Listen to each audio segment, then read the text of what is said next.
C'est Jésus qui m'a fait ça. Les stigmates. Jésus-Christ a choisi notre bienheureuse sœur. Santa Benedetta. Benedetta. Vous me trouvez trop prompt à croire à ce miracle? Je pense que vous n'y croyez pas du tout.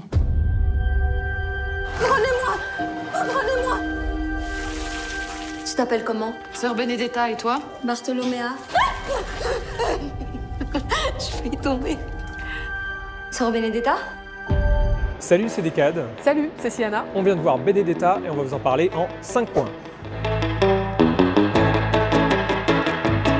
Point numéro 1, l'écriture. Alors, l'histoire du film est plutôt intéressante, les dialogues sont assez bien écrits, mais j'ai eu un assez gros problème avec l'écriture des personnages. Benedetta est censé être le personnage principal du film et je trouve que la façon dont il est écrit fait que je lui fais pas confiance, je le crois pas vraiment, je suis pas en empathie avec. Du coup, j'étais un petit peu perdu dans le film parce que je pouvais ni me rattacher à elle, ni aux autres personnages du film. Du coup, j'ai pas vraiment réussi à rentrer totalement dans le film. En ce qui concerne l'écriture, effectivement, l'histoire et les dialogues sont plutôt bien écrits. Et moi, pour le coup, l'écriture des personnages ne m'a pas forcément gênée, même si j'ai pas vraiment réussi à m'attacher à eux.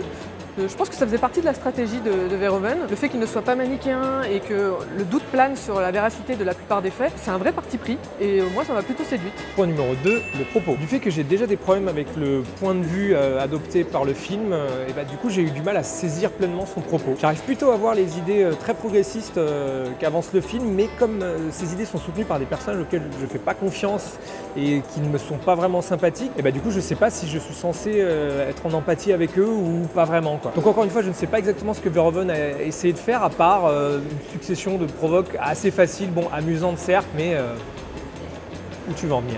En ce qui concerne le propos du film, je pense que j'ai saisi où il va en venir. En plus, c'est tiré d'une histoire vraie, donc on a quand même une base de faits avérés.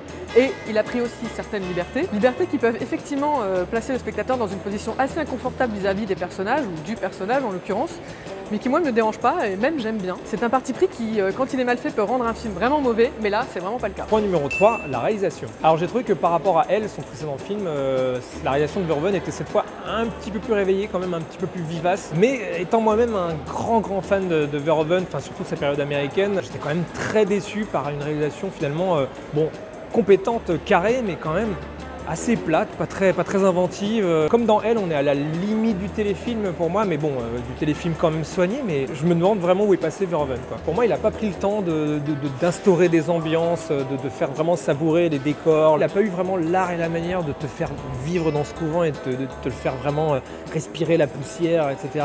Pour moi, on est un peu juste dans de la couverture et dans un découpage finalement assez bateau et classique. Alors sur ce point, je rejoins un peu Decade. Pour moi, la réalisation, c'est le point faible du film. Ce qui est quand même dommage quand on a affaire à Paul Verhoeven. Elle est effectivement un peu plate et pas forcément très inspirée, et elle manque surtout d'un esthétisme marqué et d'une vraie atmosphère. Mais il y a quand même de très beaux plans avec une très belle lumière. Point numéro 4, les acteurs. Alors le gros défi de casting de ce film, c'était quand même Virginie Efira dans un rôle aussi dramatique et aussi intense que celui-là.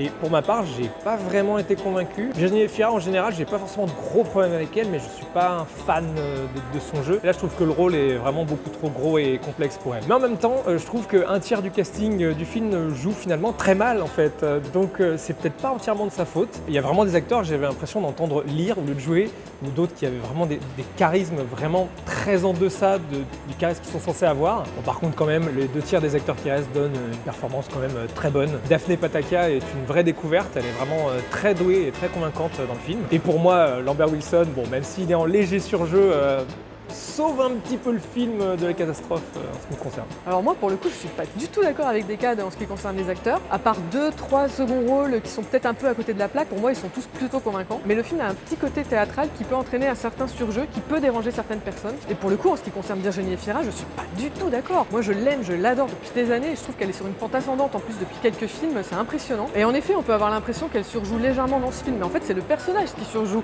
puisqu'il se met constamment en scène. Après, j'entends plusieurs personnes dire qu'elle atteint des sommets dans ce film. Les sommets, je sais pas, mais c'est du haut niveau. Mais la vraie pépite du film, c'est Daphné Pataki, que j'avais découvert dans un film pas terrible, ou elle était pas terrible non plus, mais là, waouh, quelle révélation! Et petite mention spéciale pour Charlotte Rampling, qui, comme à son habitude, est au top. Point numéro 5, Paul Verhoeven. Alors moi, je suis un très grand fan de Paul Verhoeven, enfin, surtout de sa période américaine. Je crois que vraiment, j'aime tous ses films de cette période. J'aime un peu aussi sa période hollandaise, mine de rien, il y a des bons petits trucs. Mais là, avec sa période française qu'il a commencé avec elle, j'ai l'impression qu'il essaie de devenir une espèce de Michael Haneke, une espèce de cinéma un peu plan-plan, un télo, voilà, qui tourne en festival, qui se fait bien voir et qui cherche uniquement à choquer le bourgeois. toi. Donc si c'est ce qu'il veut faire et si ça lui plaît, bon bah tant mieux pour lui, mais pour moi, Paul Verhoeven est mort.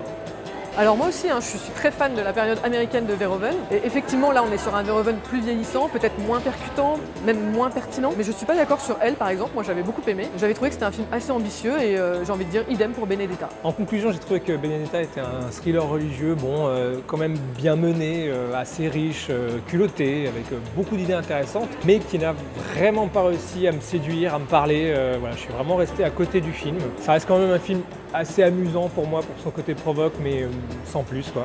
Donc je lui mets la note de 6 sur 10.